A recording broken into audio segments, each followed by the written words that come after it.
Fala galera, quem está conversando aqui com vocês agora é o professor Ronan, tá? A gente vai dar sequência aí às nossas aulas sobre as rebeliões na América Portuguesa, dentro daquele período que nós citamos, né, de 1500, do descobrimento, até 1822, da independência do Brasil. Nessa aula de hoje, pessoal, terceira revolução que nós iremos estudar, nós iremos agora para o Nordeste brasileiro, mais precisamente para Pernambuco. Falar, pessoal, da Guerra dos Mascates, ok? Como falei para vocês, pessoal, a gente está indo para Pernambuco, certo? Então, Pernambuco, pessoal, tinha uma extensão territorial maior do que tem hoje, né? Por conta lá do período de capitanias hereditárias, né? Então era um território bem maior, a capitania de Pernambuco, até virar o estado de Pernambuco como nós conhecemos hoje. Essa guerra, pessoal, durou aí de 1710, durou um ano, né? Até 1711 em Pernambuco, como nós já citamos.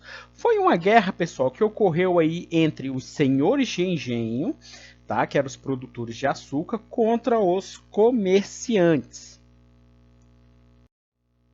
Bom, pessoal, os senhores de engenho, eles eram lá, desculpa, os comerciantes, eles agiam como banqueiros, pessoal.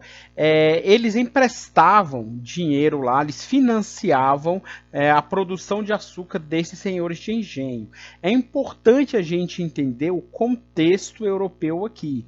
A Europa havia diminuído e quase que cessado a compra de açúcar brasileiro. Então, o açúcar, como ciclo econômico aqui no Brasil, estava em uma crise muito violenta, né? O preço mundial do açúcar tinha despencado. Então, o que acontecia, pessoal? Os senhores de engenho, eles pegavam dinheiro emprestado com os comerciantes para você poder continuar sua produção, já que você não estava vendendo tanto. Então eles acreditavam, pessoal, que era apenas uma crise, uma marola, né? Uma marolinha, como eles gostam de falar na economia. Então logo ia passar. E quando passasse essa crise, eles voltassem a vender esse açúcar, eles pagariam os comerciantes e vida que segue.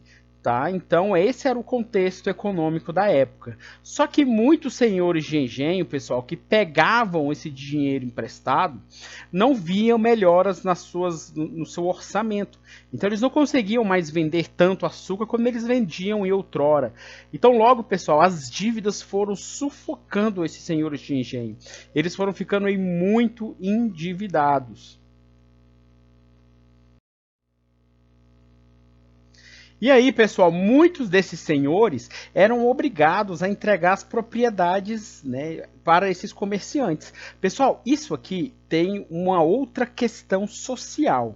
Os senhores de engenho, eles tinham lá todo o ciclo do açúcar, desde você plantar, né, a cana de açúcar, aí você moe, né, as questões das moendas para você poder tirar, extrair o caldo, leva lá para as caldeiras para formar aquela pasta, depois você leva para casa de purgar, né, para depois você cristalizar, refinar e vender. Tudo isso aí era dentro de uma fazenda de engenho. E, pessoal, quem fazia esse trabalho eram os escravos. Então, as fazendas de engenho eram grandes e tinham muitos escravos trabalhando nelas. Os comerciantes, pessoal, ele fazia, como a gente possa dizer, o dinheiro circular naquela região. Então ele compra, vende, empresta, então o dinheiro circula ali diariamente. Para o senhor de engenho ter o dinheiro, ele recebe muito, mas em ciclos, né? Só no momento do ciclo lá da venda. Então ele passa um tempo sem receber. E aí, pessoal, os comerciantes tinham o dinheiro diariamente, mas não tinha o prestígio social. Como esses comerciantes adquiriam esse prestígio social, né? Essa valorização, esse status social? Quando eles adquiriam as terras dos senhores de engenho.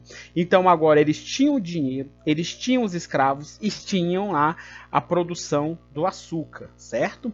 Então, pessoal, logo os senhores de engenho, ficaram revoltados, ficaram indignados, passaram a odiar esses comerciantes, né? Porque eles estavam lá pegando todas as propriedades, os status, tudo do senhor de engenho. E aí, pessoal, os senhores de engenho apelidaram esses comerciantes de mascates. Por que então recebeu o nome? Por causa desse apelido aqui.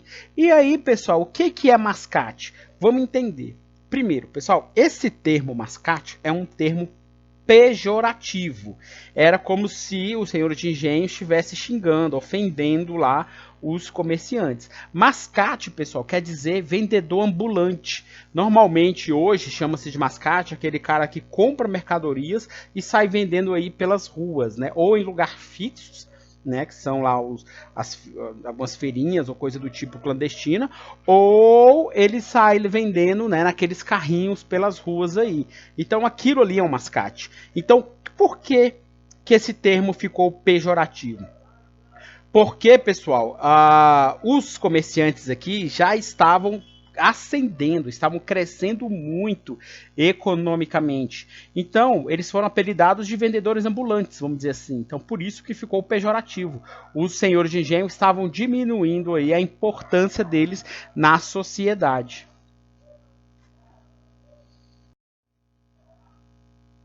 Bom, dando sequência aí, pessoal, essa guerra dos mascates aconteceu, pessoal, devido às rivalidades políticas, às rivalidades sociais, às rivalidades econômicas entre duas, vamos chamar assim, dois bairros, duas regiões, duas cidades de Pernambuco, que era Olinda, uma delas, né, e a outra Recife. Pessoal, Olinda era o local onde viviam lá os senhores de engenho.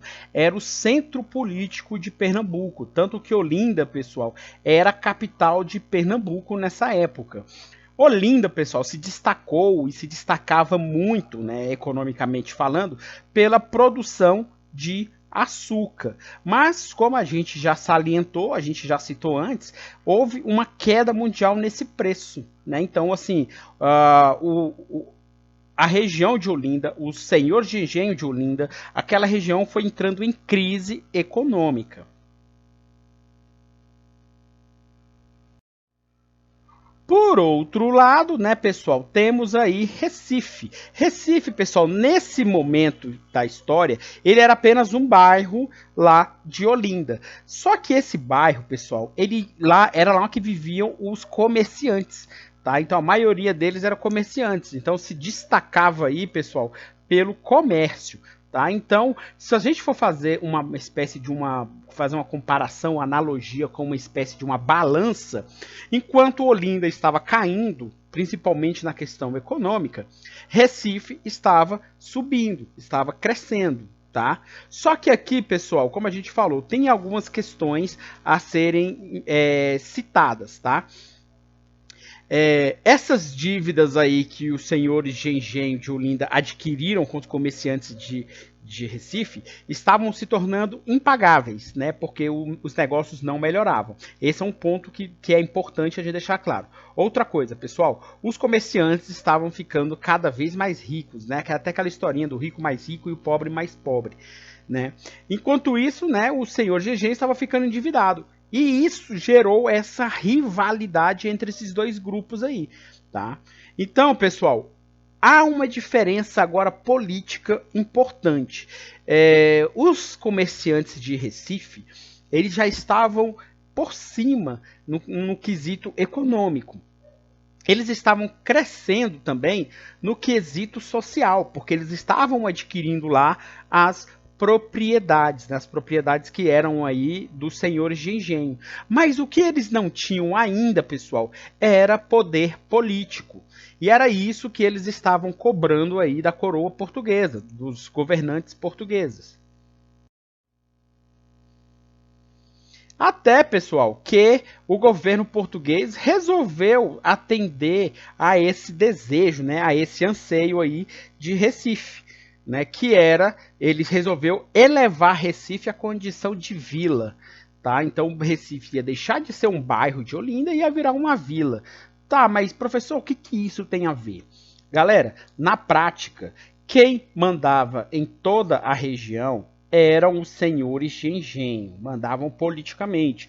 Por quê, pessoal? Porque eles que tinham lá os vereadores, os prefeitos eram ligados, os prefeitos que vinham, né, sucessivamente, eram ligados aos senhores de engenho, os deputados eleitos pelo Estado eram ligados aos senhores de engenhos. Então, quando o governo português faz essa menção em elevar Recife à condição de vila, ele, por exemplo, dá o direito a Recife a ter a sua própria Câmara Legislativa, né? Câmara Municipal, que nós chamávamos na época. E o que é isso, pessoal? O que é uma Câmara Municipal? É onde trabalha, por exemplo, os vereadores. Então agora, pessoal, Recife ia ter os seus próprios vereadores, né? Ia conseguir ter seu próprio prefeito.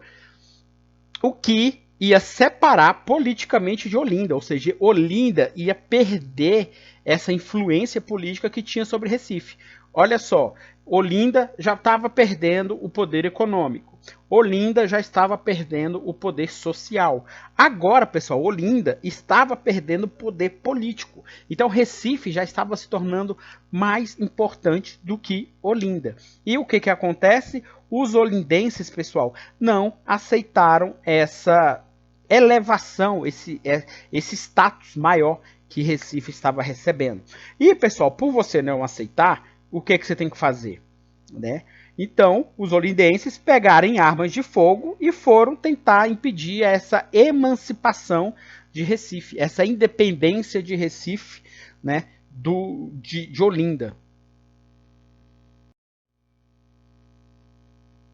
E aí, galera, essa guerra, a Guerra dos Mascates, então, foi entre os comerciantes de Recife e os senhores de engenho de Olinda, tá? Só que aqui, pessoal, como a gente já pode imaginar, quem apoiou os recifenses? Quem apoiou foi a Câmara, foram os portugueses, né? A coroa portuguesa. Então, pessoal, nessa guerra aqui, com o apoio da coroa portuguesa, Recife venceu. Tá? E aí, pessoal, no final, o governo português, desculpa, ele enviou um novo governador para a região aqui. Então, né, com novos soldados e tudo, eles venceram. E agora tem um novo governo em Recife, né, em Recife e em Olinda. Só que, além disso, pessoal, tem uma outra mudança importantíssima para a história pernambucana, depois dessa guerra aqui.